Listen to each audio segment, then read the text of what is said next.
This is Dave Monk. We're looking at a small prairie at Rantoul, just north of the Maplewood Cemetery. There's an old Route 45 there that could be a trail, and we're looking at it as a trail. This gate has been put in by the Department of Transportation because we have a problem of people dumping things. There's some nice cottonwoods there. The cottonwoods were the few trees that did occupy space on the prairie. They have deep roots, and they can tap into the aquifers underneath. They have a lifespan, so you see some dead limbs there that will fall off with storms, and so I don't know what the lifespan is, but it may be 300 or 400 years.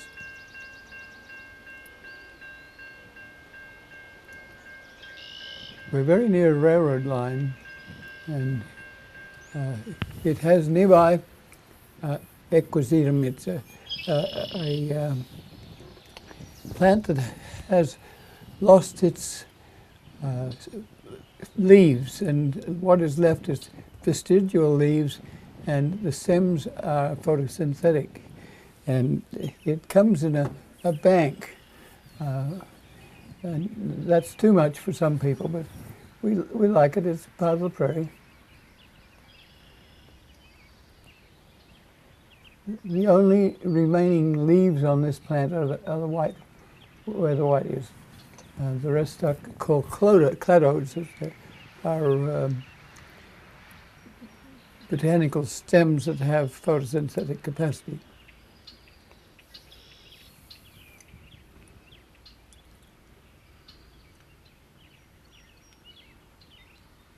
There are grapevines on the prairie. They have runners, and if you are not careful, you'll get caught up in them and can fall over. So be careful where there's grapevines.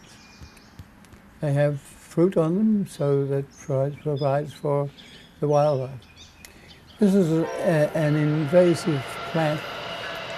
People think it's part of the prairie, but it's not. It's name's rocket. It's a crucifer in the cabbage family, and it grows well, but it's an invasive. We don't worry about it too much. It's not that hard to get rid of, but it's sort of an annual. Most prairie plants are perennial. Here you can see it's got 4 petals, thus the botanical family name of crucifer.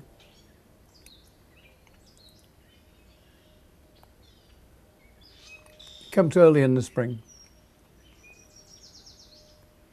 This is a honeysuckle, and honeysuckle shrubs are very big shrubs, and they're very aggressive, and they can take over space.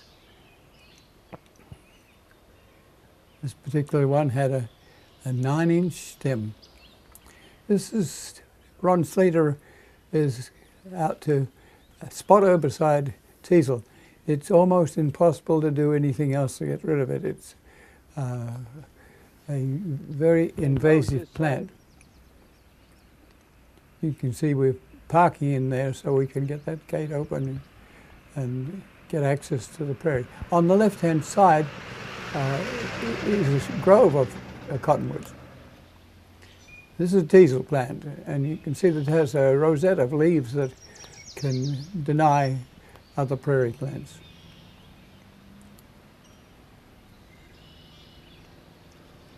It grows about 8 feet tall. Has an interesting fruiting body. This is a television set hidden in the grasses, but we've had a lot of that, and that's why the gate is there. We're very pleased to have that gate because it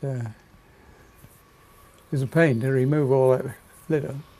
Here's some of the litterers, the trees. They're not so invasive chemically, but they get in the way, and if you need to work with your prairie plants that are in there, or even to get rid of the weeds, you need to not have this sort of thing happen. And the gate is very, very helpful. It's only gated one end. The other end is concrete balustrades. And just to make sure it's not used for dumping. In the background you can see a little ridge, a lighter color, and that may have to be smoothed out because it was a dump area also. So we have administrative things to do on this site. We need to have you help us do some of these things. If we rent a high hoe to remove some of the stuff, then if you can work around with it, we probably would put the wood parallel to the road so people can have a seat, and we just tidy it up.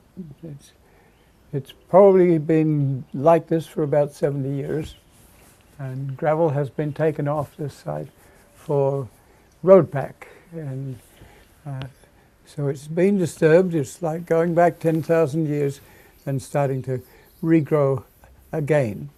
But we're speeding it up by dipsy-doodling some seed in there that's like unto the remnants that are nearby.